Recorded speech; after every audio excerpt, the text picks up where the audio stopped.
Bienvenidos y bendiciones aquí a este canal nuevamente de predicaciones de Reina Gerstel. Aquí compartimos las enseñanzas del Evangelio del Reino de Dios, tal como el Señor Jesucristo lo había predicado y tal como los encontramos, las enseñanzas y predicaciones de Él, de sus apóstoles, y las enseñanzas que el Espíritu Santo nos ha inspirado en las Sagradas Escrituras. Amén. Entonces aquí vamos a compartir una nueva enseñanza que realmente puede edificarnos mucho, que eso siempre es nuestro propósito y nuestro objetivo, de que las enseñanzas aquí podemos conocer más a Dios, podemos conocer más su carácter y podemos conocer más de su voluntad, de su reino, de sus leyes.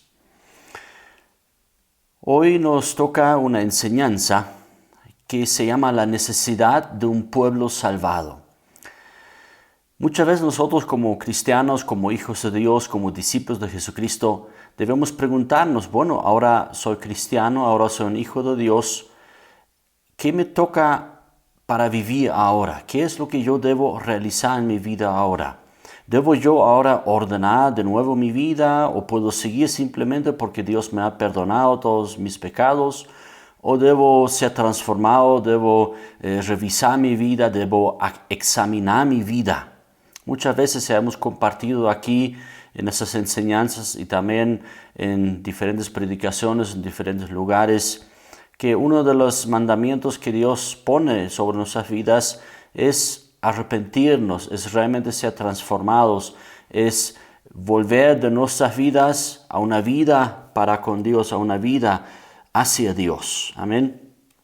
Entonces, en la Biblia nos encontramos con una historia muy interesante, hechos reales, evidentemente, pero en esos hechos reales que Dios ha puesto en esos textos, en las Sagradas Escrituras, en la Biblia, realmente encontramos enseñanzas, como decía el apóstol Pablo, todas esas cosas, aún en el Antiguo Testamento, fueron escritas como ejemplo para nosotros, para nuestra enseñanza, para que nosotros podamos, a través de estas enseñanzas, ser edificados, ser exhortados, y de esta manera podemos dar honra y gloria a nuestro Dios, a nuestro Señor y Rey Jesucristo.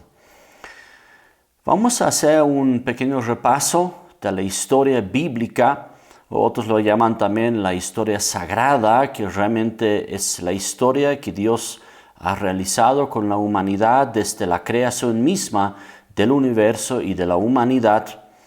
Y a través de esta historia vamos a observar el nacimiento de un pueblo, el cual pertenecemos nosotros al pueblo de Dios, como hijos de Jesús, como hijos de nuestro Padre, y a través de nuestro Señor Jesucristo somos parte del pueblo de Dios, formamos el pueblo de Dios.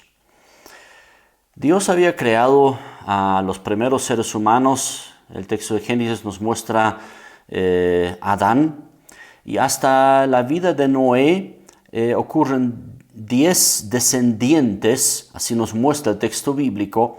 De la historia de Noé hasta Abraham, otros 10 descendientes. Y de esta manera nos muestra la Biblia la genealogía sagrada, o lo que es también la genealogía bíblica, es decir, desde Adán hasta Abraham. Dios había creado a la humanidad para formar un pueblo, para formar un reino. Sin embargo, conocemos todo lo que había ocurrido, que el pecado entró a la humanidad, han fallado a Dios, tienen que salir de la presencia de Dios, lo que ha causado el pecado, ¿verdad? Y llegamos a través de Noé hasta Abraham, a través de 20 descendientes aproximadamente, así debemos decirlo, llegamos al hombre Abraham. ¿Por qué Abraham? Porque a través de Abraham Dios forma un nuevo pueblo, una nueva humanidad, podemos decirlo también así. Y Abraham vivió más o menos por el año 2100 antes de Cristo.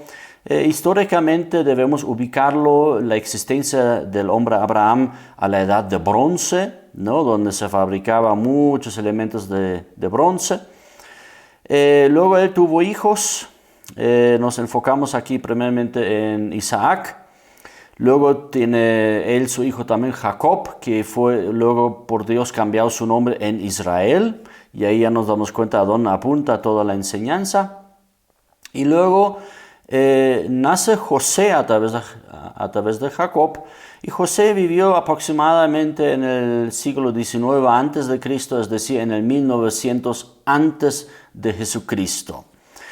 Ellos con la familia de Jacob entran a Egipto a través de diferentes circunstancias que podemos leer en el libro de Génesis. Y ahí el pueblo de Israel, o sea, no es un pueblo de Israel todavía, sino es la familia de Israel, todavía es la familia de Jacob.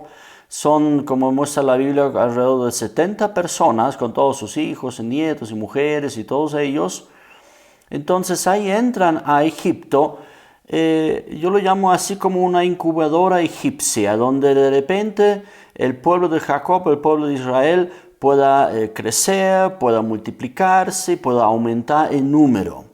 Luego llega a ser un número tan grande que de repente yo creo que es una excusa del faraón, donde de repente el faraón observa, bueno, los israelitas, el pueblo hebreo, del habla hebreo, habían crecido tanto en Egipto. Entonces él decide bajarlos a una servidumbre, bajarlos, subyugarlos a una esclavitud. Y ahí viene la historia de Moisés, que saca al pueblo de Israel, que ya es un pueblo. La Biblia nos muestra que fueron como 600,000 hombres. Calculamos aproximadamente salieron de Egipto, de la esclavitud en Egipto, salen como alrededor de 2 millones de personas. O sea, un pueblo en esas épocas también ya bastante considerable, ¿verdad? Y estamos hablando de la época de Moisés, más o menos en el siglo XIV a.C. o en el siglo XV a.C. Estamos hablando del año 1450 a.C. aproximadamente. Conocemos la historia cómo Dios había sacado al pueblo de Israel a través de las 10 plagas que Dios trajo sobre Egipto. Y luego llegaron a través del mar Rojo, llegaron de repente también al desierto. Y ahí celebraron la primera fiesta, la primera Pascua, ¿no? Ahora, necesitamos preguntarnos realmente, la enseñanza se llama la necesidad de un pueblo salvado, y eso también para nosotros. ¿Cuál es la necesidad de un pueblo salvado? Dios ya los había salvado a este pueblo de Israel, al pueblo hebreo. ¿Qué necesidad tenían ellos ahora? Y eso es lo que queremos observar aquí, y eso nos va a enseñar mucho a nosotros también como cristianos, como también formamos parte del pueblo de Dios. Amén. Entonces, ¿qué necesita un pueblo que está a comenzar una vida nueva y una nueva existencia, una nueva identidad? ¿Qué necesidad tiene de este pueblo? Entonces, en Egipto, podemos decir, a través de Egipto, el pueblo de Israel, el pueblo hebreo, había nacido como una incubadora, como un vientre, podemos decirlo, y a través de las plagas, podemos compararlo como dolores de parto, había salido de Egipto al desierto para luego poder entrar a la tierra prometida, como Dios lo había prometido también a Abraham. El pueblo de Dios ya había nacido y ha sido salvado. ¿Qué necesitan ahora? Yo lo llamo así, después del nacimiento. ¿Qué necesita alguien que ha nacido? Un certificado de nacimiento, es decir, una identidad. Necesita realmente tener el propósito de su existencia, su identidad.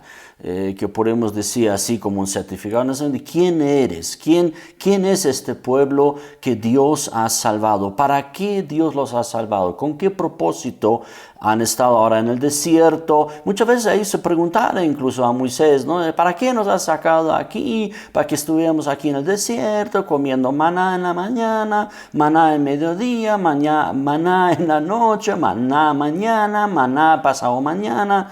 ¿No? Entonces, ¿para qué nos ha sacado aquí de Egipto? Sí, estábamos en la esclavitud, pero sí tenemos mucha comida, podemos comer todas las cosas, ¿no?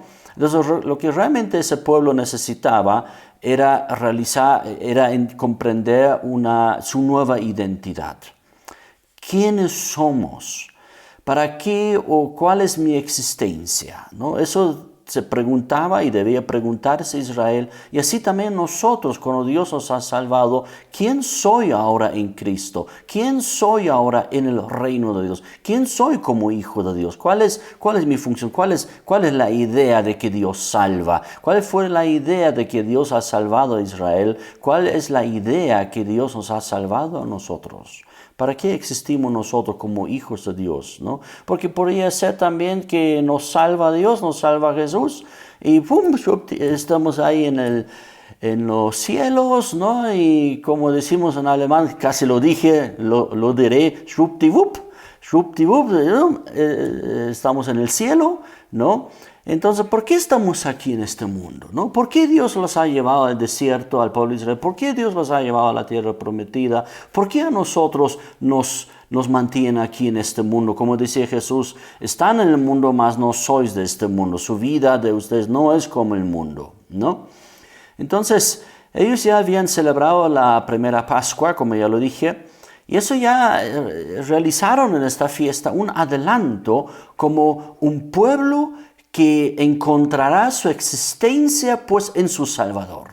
Un pueblo que encontrará su existencia y su identidad en su Dios, en su Salvador, en su Rey, en el nuevo dueño que ellos ahora tienen. Antes eran propiedad del faraón y de Egipto, y ahora llegaron a ser propiedad de Dios, del Rey, su Redentor, su Salvador.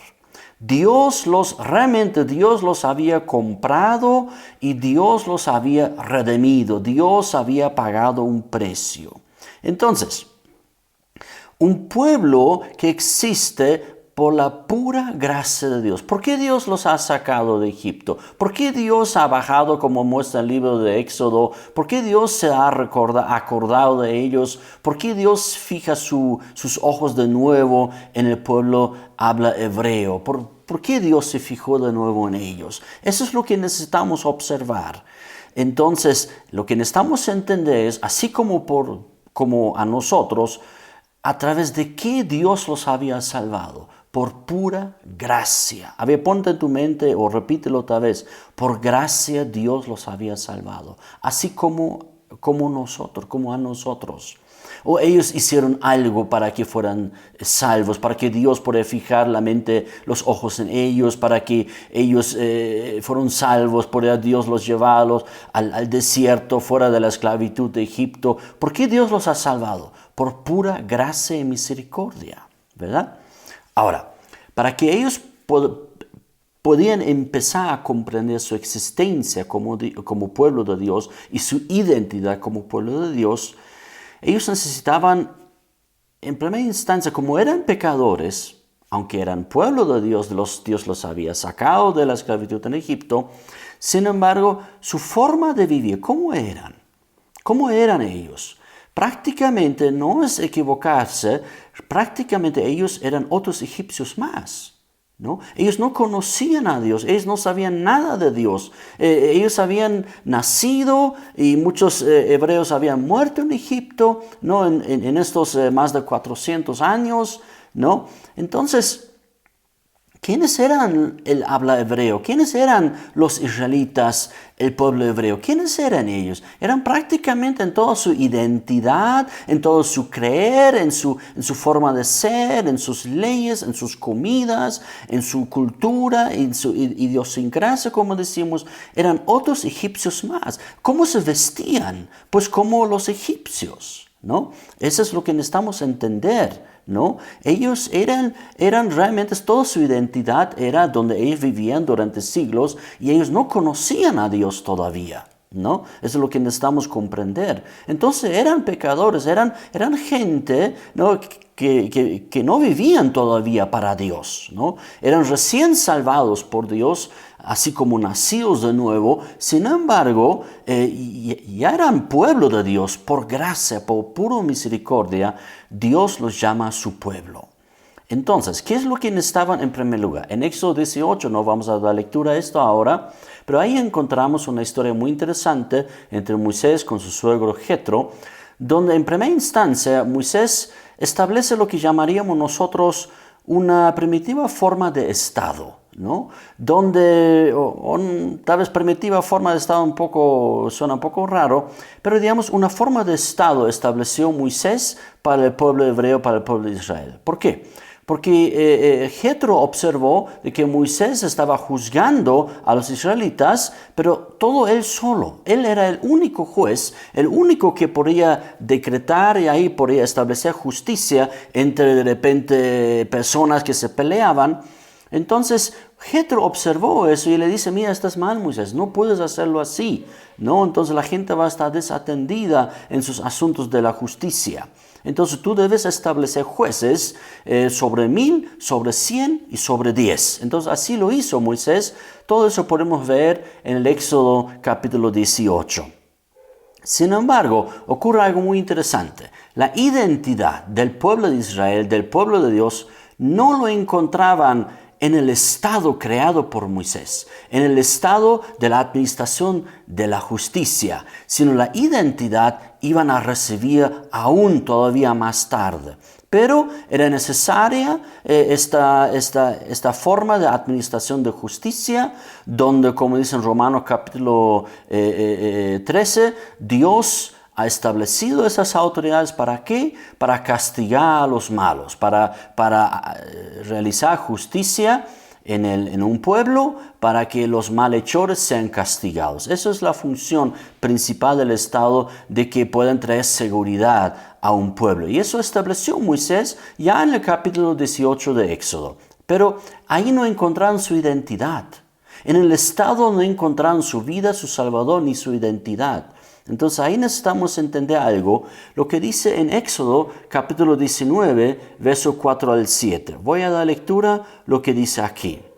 Vosotros visteis lo que hice a los egipcios, y cómo os tomé sobre las alas de águilas, y os he traído a mí. Ahora pues, si diereis oído a mi voz, y guardareis mi pacto, vosotros seréis mi especial tesoro sobre todos los pueblos, porque mía es toda la tierra. Y vosotros me seréis un reino de sacerdotes y gente santa. Estas son las palabras que dirás a los hijos de Israel. Entonces vino Moisés y llamó a los ancianos del pueblo, a los que él había establecido, ¿no? Y expuso en presencia de ellos todas estas palabras que Jehová le había mandado. Entonces Dios establece aquí ciertas normas para que este pueblo de Israel, el pueblo de Dios, podía recibir su identidad. Y Dios comienza con eso diciéndoles que deben escuchar a Dios, deben dar oído a la voz de Dios y deben guardar las normas que Dios va a establecer, el pacto que Dios iba a establecer.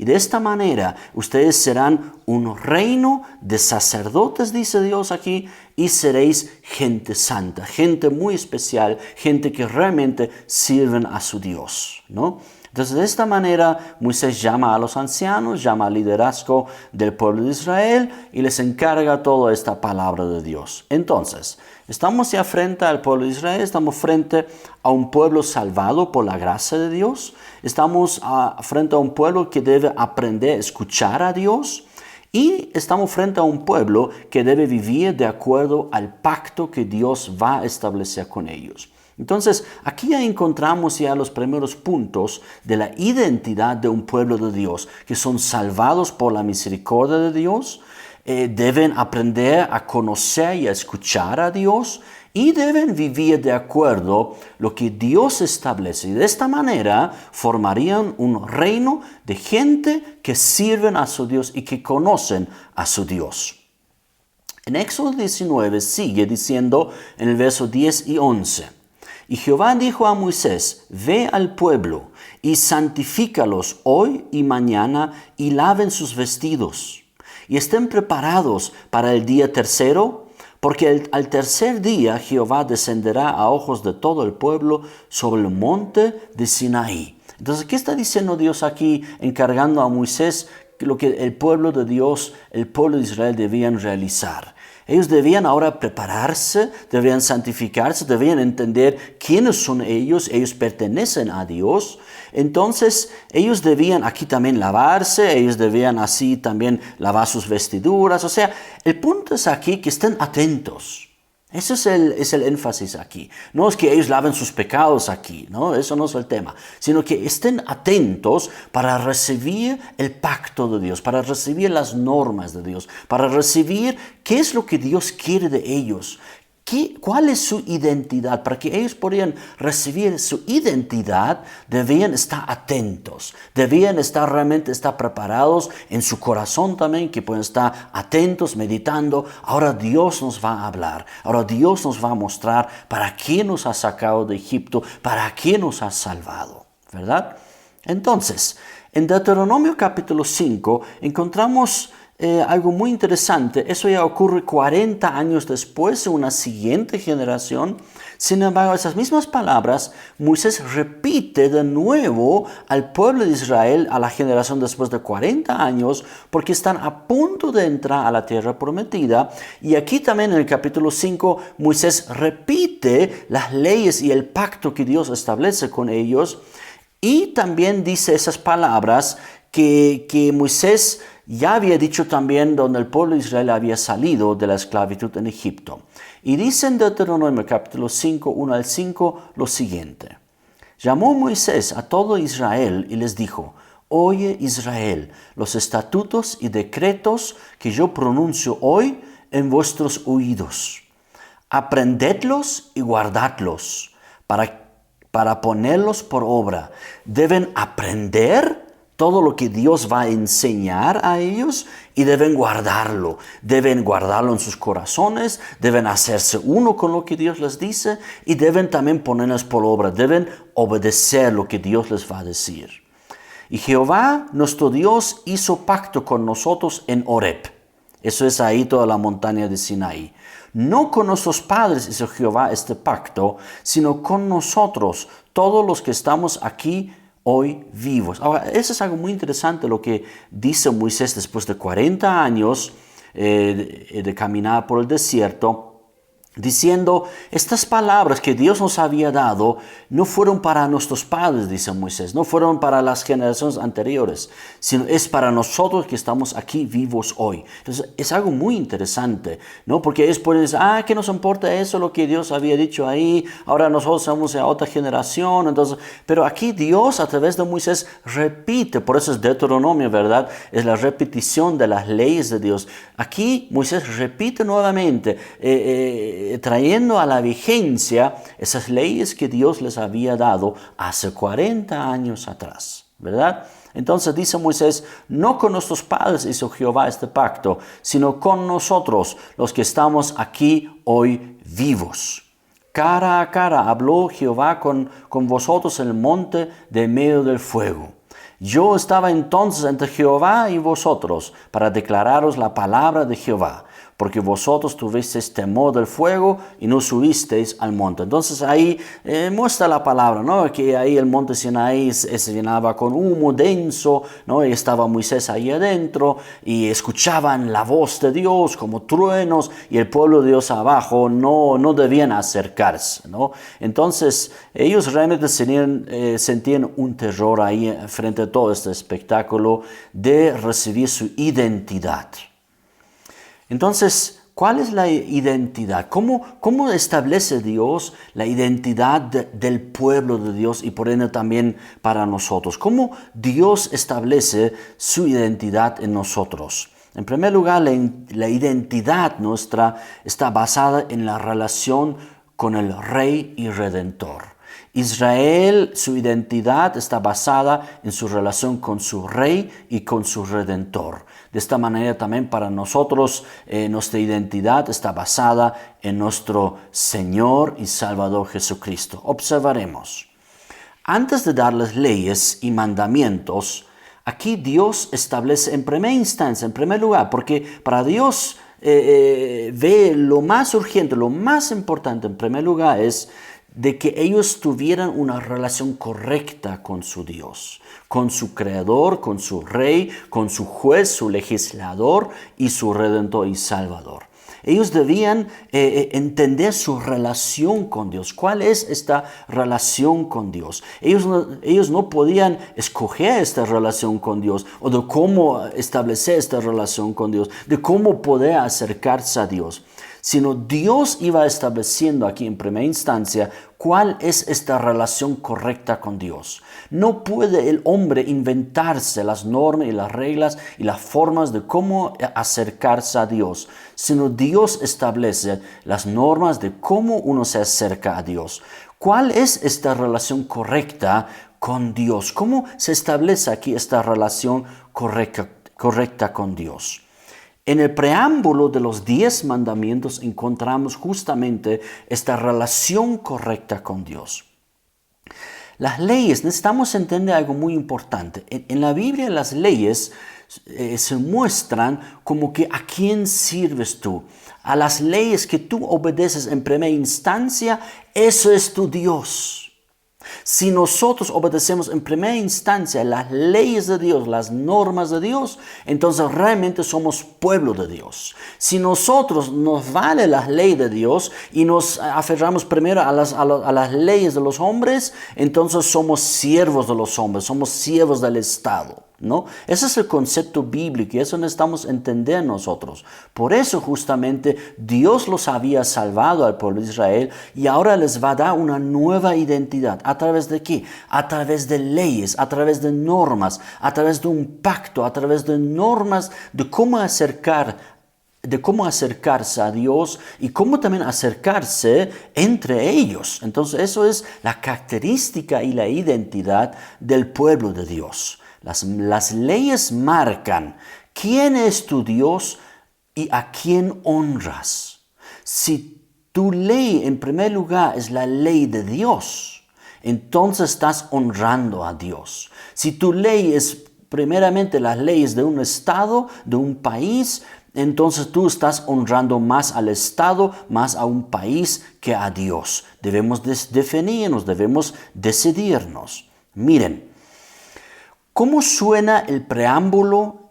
La Constitución Política del Estado de Bolivia también tiene un preámbulo en la Constitución Política del Estado, ¿no? No comienza la Constitución con el artículo 1, sino hay un preámbulo escrito ahí que vale la pena leerlo y es muy interesante como Estado.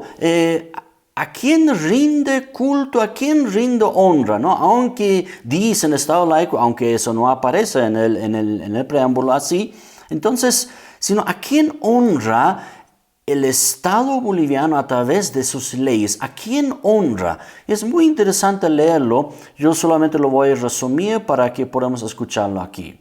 Aparece en el preámbulo de la Constitución Política del Estado, en primer lugar, la Madre Tierra, ¿no? La honra es para la Madre Tierra. Luego la honra y el deber de Bolivia es a la naturaleza, ¿no? Eso tiene que ver un poquito con el animismo y el panteísmo, ¿no?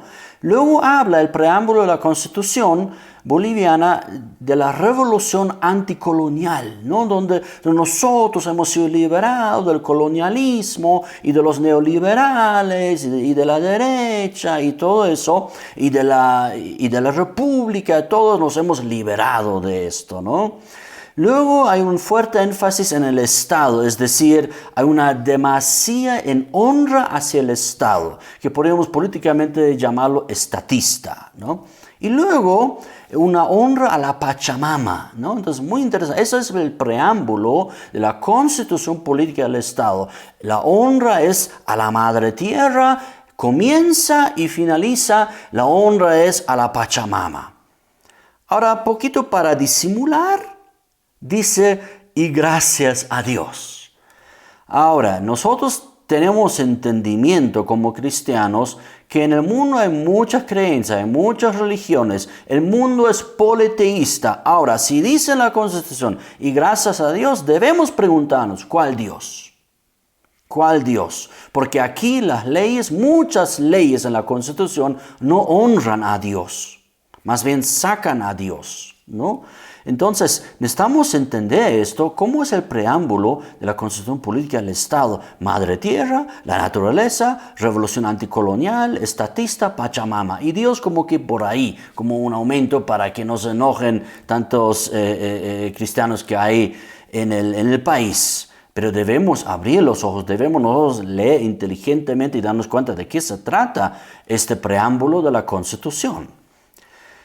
Pero nos enfocaremos en el preámbulo de la ley de Dios, del pacto de Dios. ¿Cuál es el preámbulo que a nosotros realmente nos interesa? Que somos pueblo de Dios, que formamos el reino de Dios y que pertenecemos al pueblo de Dios. En Éxodo capítulo 20, versículo 1 y 2, por lo menos la primera parte del verso 2, dice lo siguiente. Aquí es el preámbulo antes de hablar de los 10 mandamientos. Dijo Dios lo siguiente: y habló Dios todas estas palabras diciendo: yo soy Jehová tu Dios. Yo soy Jehová tu Dios, dice Dios en el preámbulo, lo que Moisés debía escribir, que el pueblo de Dios debía entender su relación correcta con Dios. ¿Y cuál es esta relación correcta con Dios? Yo soy tu Señor, yo soy tu Dios, yo soy tu Rey. Tú no te debes a nadie más, sino solo a mí, dice Dios. Yo soy tu Dios. Tú podrías haber tenido en Egipto muchos dioses, hay los gatos y las serpientes, etcétera, etcétera. Sin embargo, ahora yo te he sacado de Egipto, yo te he sacado de ahí y ahora yo soy tu Dios. Ahora tú te debes a mí, ¿no? Ahora, ¿por qué hay este énfasis? Justamente por lo que acabo de decir, que en este mundo politeísta debemos preguntar, ¿cuál Dios? Aquí realmente nos muestra la palabra que Él es nuestro Dios. Yo soy Jehová tu Dios. ¿Qué dice en 1 Corintios capítulo 8, 4 al 6? Escribió el apóstol Pablo. Acerca pues de las viandas que se sacrifican a los ídolos, sabemos que un ídolo nada es en el mundo, que no hay más que un Dios. Es la realidad, eso conocemos nosotros. El mundo no sabe, el mundo no lo toma en cuenta así. Pero para nosotros, dice Pablo aquí, hay un solo Dios. Y dice Pablo, verso 5, pues aunque hay algunos que se llamen dioses, sean en el cielo o en la tierra, como hay muchos dioses y muchos señores en lo que cree la gente y de lo que habla la gente y lo que obedecen leyes la gente, para esos dioses y señores en el cielo, en la tierra, donde quieran. Dice Pablo en el verso 6, para nosotros, sin embargo, solo hay un Dios. ¿Quién es? El Padre, del cual proceden todas las cosas, y nosotros somos para Él. Por eso Dios comenzaba antes de dar introducción al pacto, antes de dar las leyes, el preámbulo del pacto de Dios, yo soy Jehová tu Dios. Y dice Pablo, para nosotros hay un solo Dios, nuestro Padre, y somos para Él. Nosotros existimos para Él. Esa es nuestra identidad. Somos de Él y para Él. Él nos ha creado y nos ha creado para su gloria, para Él. Y un Señor, Jesucristo, por medio del cual son todas las cosas, y nosotros por medio de Él. Nosotros existimos por medio de Él. Segundo, yo solo soy tu Salvador. Yo soy Jehová tu Dios y yo solo soy tu Salvador. No tienes otro. Mira lo que dice en la segunda parte de este preámbulo. Tiene 3 partes este preámbulo. La primera, yo soy Jehová tu Dios. La segunda, que te saqué de la tierra de Egipto. Aquí Dios se identifica, aquí Dios se muestra quién soy yo. Yo soy, mira, tú estás ahora fuera de la esclavitud en Egipto. Tú estás en el desierto ahorita. Yo estoy frente a ti, te estoy hablando.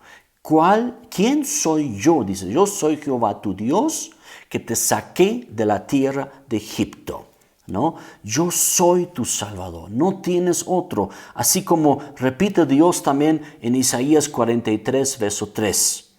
Porque yo, Jehová, Dios tuyo, el Santo de Israel, soy tu Salvador. A Egipto he dado por tu rescate, a Etiopía y a Seba por ti. Yo soy Jehová tu Dios, yo soy tu Salvador, yo soy Dios tuyo, el Santo de Israel. No tienes otro, no tienes otro. ¿Quieres ser pueblo de Dios? ¿Quieres entender la identidad como pueblo de Dios? Debemos entender primero esta correcta relación con Dios. Él es nuestro Dios y nosotros le pertenecemos a Él porque Él nos ha redimido. Amén. Isaías 45, versos 21 y 22 dice también: proclamad y hacedlos acercarse, y entren todos en consulta. ¿Quién hizo oír esto desde el principio y lo tiene dicho desde entonces? Sino yo, Jehová, dice Dios. Y no hay más Dios que yo, Dios justo y salvador. Ningún otro fuera de mí. Mirad a mí, dice Dios. No, yo soy Jehová tu Dios.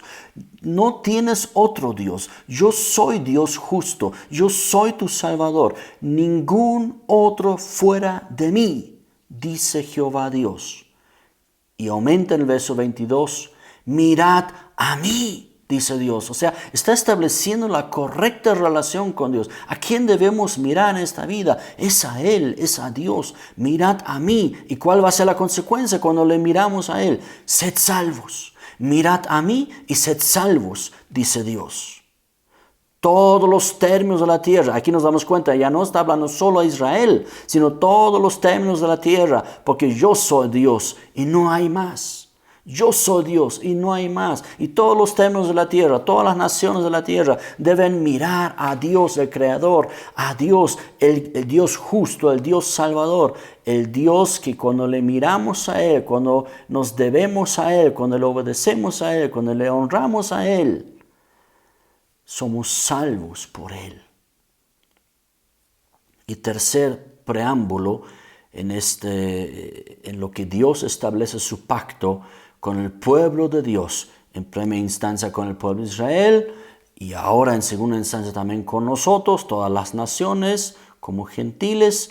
Entonces, ¿de dónde nos sacó Jehová Dios? Yo soy Jehová tu Dios, que te saqué de la tierra de Egipto. ¿Y qué era tierra de Egipto? ¿Cuál era la característica? Porque podríamos decir como ellos, decían, ahí estábamos mejor, ahí tenemos todo el pescado para comer, toda la fruta, toda la verdura. ¿Para qué nos has sacado, Moisés?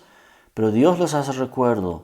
¿De dónde los ha sacado? Dice, los he sacado de la tierra de Egipto, de casa de servidumbre.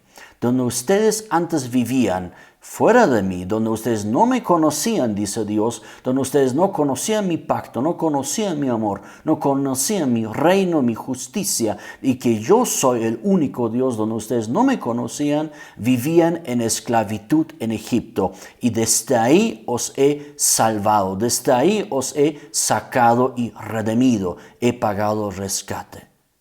En Egipto vivían en casa de servidumbre. ¿Por qué era una casa de servidumbre? Debemos observar eso. Era un estado donde el estado era dueño, el faraón era dueño de las personas y todos eran sus esclavos, especialmente el pueblo hebreo, que eran sometidos a esclavitud terrible, ¿no? Podemos leerlo ahí, todo el libro de Éxodo.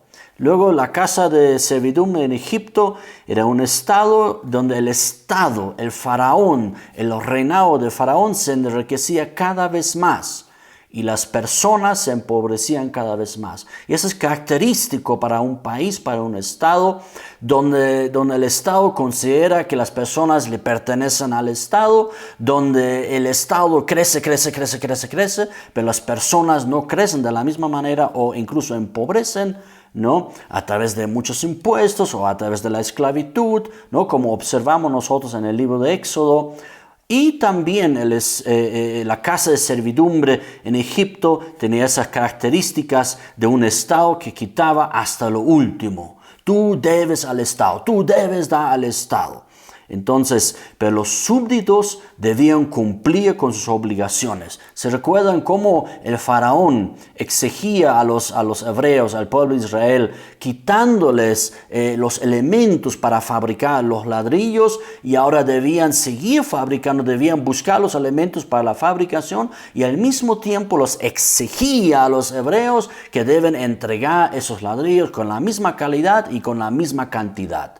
Eso es servidumbre, eso es esclavitud. Ese es un estado faraónico donde realmente exige el Estado a la población. Sin embargo, la población no tiene por dónde ya salir, ¿no?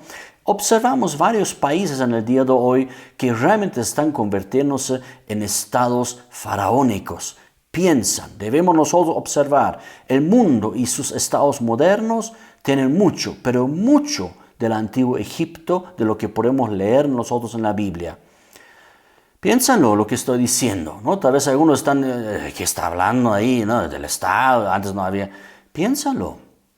Obsérvanlo, hagan la comparación, lean el libro de Éxodo del capítulo 1 al 11 y observan, analizan, hagan una lectura inductiva donde ustedes pueden observar qué característica tenía la casa de servidumbre en Egipto, ¿no? Donde realmente muchos estados en el día de hoy se parecen bastante al estado antaño de Egipto. Dios había traído esta ley, este preámbulo, antes de decir la ley, ese pacto para con Israel, justamente ¿para qué? Para traerlos libertad a ellos. Aunque Dios les está dando leyes ahora, eran leyes para que ellos más bien pudieran encontrar esta identidad en Dios, esta libertad en Dios, esta libertad en el Espíritu de Dios. Entonces, la ley que Dios dio a Israel era una ley para que ellos pudieran ahora vivir en esta libertad que Dios les había traído. Entonces, Dios dice, yo soy Jehová tu Dios, que te saqué de la tierra de Egipto, de la casa de servidumbre, ¿no? Entonces, ahí ahora establece Dios su pacto y les exige que ellos debían aprender este pacto, debían aprender esas normas y leyes de Dios y debían guardarlos y debían obedecerlos, para que de esta manera fueran un reino y gente santa para su Dios, para que realmente podían de esta manera servir a Dios. Una ley para servir al verdadero dueño, ¿no? A quien servimos nosotros, ¿no? Va a marcar cuáles leyes obedecemos. Como ya lo dije, si obedecemos más las leyes del mundo, del Estado, entonces nosotros somos siervos y súbditos del Estado. Pertenecemos al Estado como nuestro dueño. Pero nosotros, si leemos en primer lugar las leyes de Dios y las enseñamos y las buscamos aprenderlas y guardarlas y verlas, entonces realmente estamos sirviendo a nuestro Dios y somos y formamos el reino de Dios y el pueblo de Dios. El escritor Santiago, en el Nuevo Testamento, en el capítulo 1, 25, dice lo siguiente: mas el que mira atentamente en la perfecta ley. ¿Cuál es la perfecta ley? ¿Dónde lo encontramos? En la palabra de Dios, ¿verdad? El que mira atentamente en la perfecta ley, la ley de la libertad, lo llama Santiago, ¿no? Y Santiago se hace mucha referencia aún a la ley de Moisés, ¿no? Entonces, es que Santiago veía esas leyes de una forma como Pablo nos va explicando lo que vamos a leer ahorita, ¿no? Entonces, Santiago dice, mas el que mira atentamente en la perfecta ley, es decir, la ley de la libertad, y persevera en ella, no siendo oidor olvidadizo, sino hacedor de la obra, este será bienaventurado en lo que hace. Realmente, si nosotros obedecemos primero a los hombres, a las leyes de los hombres, y honramos a los hombres de esta manera, entonces seremos esclavos de los hombres. Pero si nosotros buscamos entender la ley de Dios, obedecer la ley de Dios, entonces seremos bienaventurados, dice aquí Santiago. En 2 Corintios capítulo 3, verso 14 al 16, dice el apóstol Pablo algo muy similar, también hablando de la ley de Dios con la libertad, pero de la ley de Dios observado a través de Cristo. Y eso va a ser algo muy importante, va a ser muy interesante, porque nosotros podemos observar la ley de Dios a través de la religión, específicamente a través de la religión judía. Nosotros podemos observar y podemos leer de repente el Talmud y la Mishnah y todo eso podemos leer y leer la ley de Dios a través de la lente judía, del judaísmo. Y eso, dice Pablo, sería un gravísimo error. Nosotros debemos leer y debemos mirar atentamente, como dice Santiago, la ley perfecta, la ley de libertad. Debemos observar la ley de Dios en la Biblia a través de Cristo. A través del Evangelio del Reino del Señor Jesucristo debemos observar la ley perfecta de Dios. Dice Pablo en 2 Corintios capítulo 3, verso 14 al 16. Pero el entendimiento de ellos, de los judíos, dice Pablo, él mismo es judío, ¿verdad? Pero el entendimiento de ellos se embotó, o sea, se cerró. Porque hasta el día de hoy, dice Pablo, cuando leen el antiguo pacto, o sea, esta ley, lo que justamente estamos observando, les queda el mismo velo no descubierto. O sea, todavía lo leen el antiguo pacto, leen la Torah, leen la palabra de Dios todavía a través de un velo, ¿no? O sea, no pueden observarlo muy bien, ¿no? Lo observan a través de una religión, a través de un lente religioso, están observando la ley de Dios, el cual, dice Pablo, por Cristo es quitado. Entonces, recién vamos a entender la ley de Dios cuando nosotros nos convertimos a Cristo, cuando nosotros observamos la ley de Dios a través de Cristo, ¿no? Ese ejercicio uno puede hacer, por ejemplo, lo mencioné en otro momento ya, leyendo, por ejemplo, el Evangelio de Mateo, capítulo 5, 6, más que todo, podemos leerlo, lo que denominamos muchas veces como la predicación de la montaña, ¿no? De la predicación del monte. Entonces ahí observamos cómo el Señor Jesucristo observa las antiguas leyes, las leyes que están escritas, de la ley de Dios dada al pueblo de Dios, y cómo tergiversaron los fariseos y los escribas más que todo, ¿no? Supuestamente para cumplirlas, pero las tergiversaron al final, lo vieron todo a través de un velo. En cambio, Cristo da la explicación, no una nueva explicación, sino no una nueva interpretación, sino la interpretación y la explicación correcta, que debemos nosotros observar la ley de Dios, la perfecta ley de Dios, a través de Cristo, a través del Evangelio de Cristo. Debemos leer y observar la ley de Dios. Y dice Pablo en el verso 15, y aún hasta el día de hoy, cuando se lee a Moisés, ahí está, el velo está puesto sobre el corazón de ellos, sobre su mirada cuando leen y sobre su corazón, sobre su mente, está puesto el velo sobre el corazón de ellos. No pueden, hasta que no se conviertan a Cristo, no pueden entender la ley de Dios. Siempre van a estar aferrados a su Talmud, siempre van a estar aferrados a sus normas, a sus tradiciones, como dice Jesús, y no pueden observar la ley perfecta, la ley de libertad, la ley de Cristo en la ley de Dios. Y dice Pablo, pero cuando se conviertan al Señor, el velo se quitará. Porque el Señor es el Espíritu. Y donde está el Espíritu del Señor, allí hay libertad.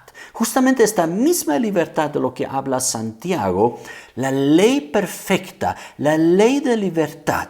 ¿Y cómo se convierte la ley de Dios en una ley de libertad? No de que seamos libres de esta ley, sino que nosotros a través del cumplimiento de la ley de Dios, de la ley de Cristo, de la perfecta ley de Dios, entendiendo la ley de Dios a través de Cristo, a través del Evangelio, entonces vamos a descubrir por el Espíritu Santo que ha sido puesto en nosotros, vamos a encontrar esta libertad más bien, ¿no? Cuando de repente vamos a estar observando eso, ¿no?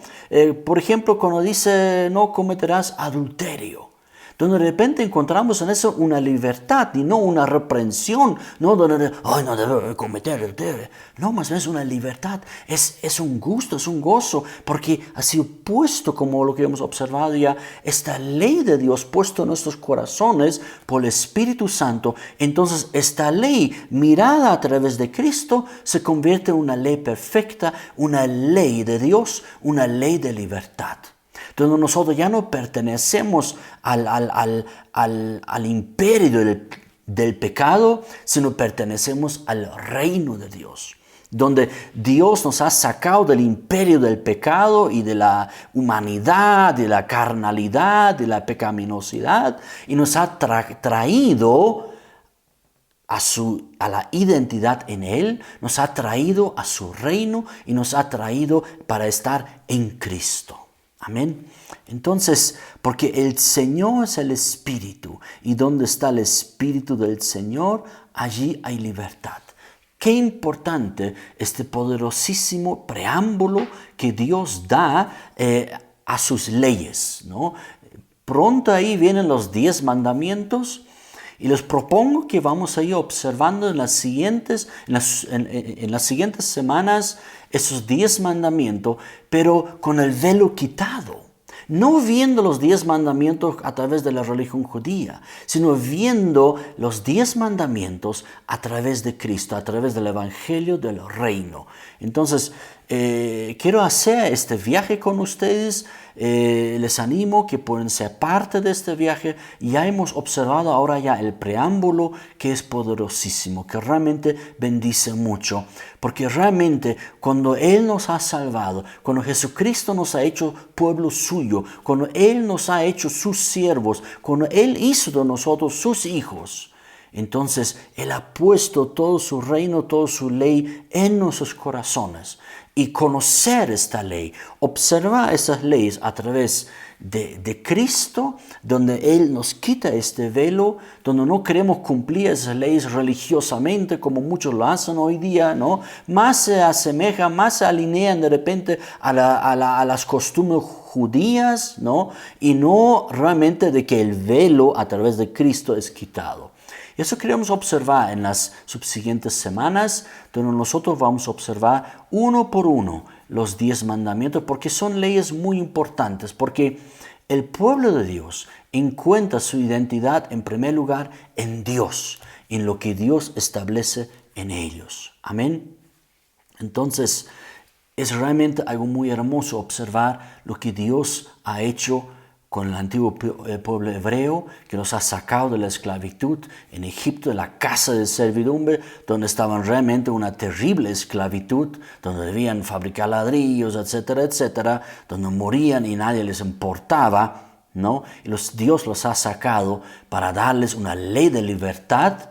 Así también a nosotros, en Cristo, Dios también nos ha sacado de la esclavitud del pecado y también de la esclavitud de las leyes humanas, especialmente leyes que no honran a Dios, que deshonran a Dios, que no estamos por qué obedecerlas, sino nosotros nos debemos a nuestro Dios. Nosotros obedecemos a nuestro Dios primero, porque somos el pueblo de Dios, porque formamos el reino de Dios. Somos los siervos de Dios y somos gente para nuestro Dios, porque somos gente santa, porque Él nos ha hecho así.